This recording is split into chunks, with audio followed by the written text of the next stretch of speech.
तर अर्थसंकल्पीय अधिवेशनाचा आज तिसरा दिवस आहे आणि या तिसऱ्या दिवशी सुद्धा विरोधकांनी सरकार विरोधात आंदोलन केलं आहे आणि याच विषयी आमदार संजय शिरसाट यांच्याशी बातचीत केली आहे आपले प्रतिनिधी ज्योत्स्ना गंगणे यांनी।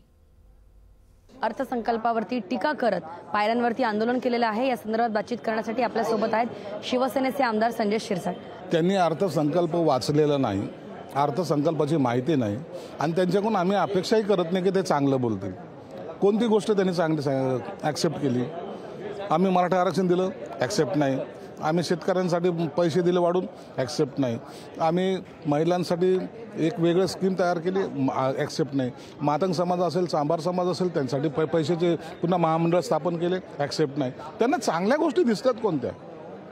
त्यांना विरोध करायचा हाच एक त्यांचा उद्देश आहे आणि त्या पद्धतीने ते करतात आणि त्यांचं काम आहे ते, त्याला एवढं सिरियस आम्ही घेत नाही। तुम्ही 2.5 वर्ष काय गोट्या खेळत होतात हे कधी सांगितलं का त्यांनी? 2.5 वर्षामध्ये काहीतरी केलं पाहिजे होतं ना, ते करू शकले नाही। जर्नलिस्ट वनितसह ज्योत्स्ना गंगणे, लोकशाही मराठी, मुंबई। लोकशाही मराठी, ऐका, पहा, जागरूक रहा।